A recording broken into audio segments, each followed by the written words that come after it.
আমার ব্রো চলে এসছে, এইবার পার্টিটা জমে যাবে। এই বৌদি কোথায়? বৌদি কাল নেই না? আরে বৌদিকে ছাড়া পার্টি কি করে জমবে? না রে, তোর বৌদির অনেক কাজ আছে তাই আসতে পারিনি। ও আচ্ছা, বৌদির ফোন নাকি? হ্যাঁ।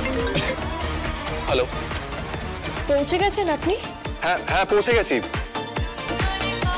আচ্ছা শুনুন না, ওইসব ছাইপাশ কিছু খাবেন না। হ্যাঁ না না, ফোনটা দে, একটু ফোনটা দে।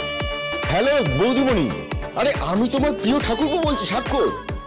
শোনো না, তোমাকে একটা কথা বলার আছে। Thank you so much. ওই যে তুমি সেদিন আমাকে বেল দিয়ে মারলে, তুমি মেরেছিলে বলে কিন্তু আজকে আমি একদম ঠিক পথে চলে এসেছি। আমি এখন খুব ভালো হয়ে গেছি এবং তোমার বড় কিন্তু এখানে খুব ভালো আছে আমার সাথে। তুমি কিন্তু তোমার বরের ব্যাপারে আজকে একদম চিন্তা করবে না। ও এখানে এসেছে, নাচছে, খাবে দাবে, আমরা এখানে খুব এনজয় করবো। ওকে, রাখলাম। শোলক, তোমার এবার বিচ্ছেদ হবে।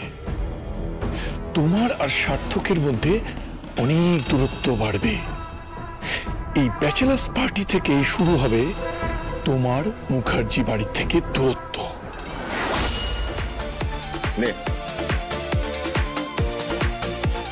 বলছি যাকে বিয়ে করছি সে কোথায়? একটা একটা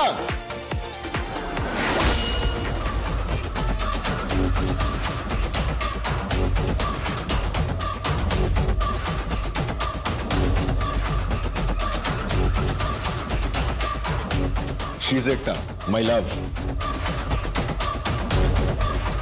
আরেকটা সার্থক, my bro.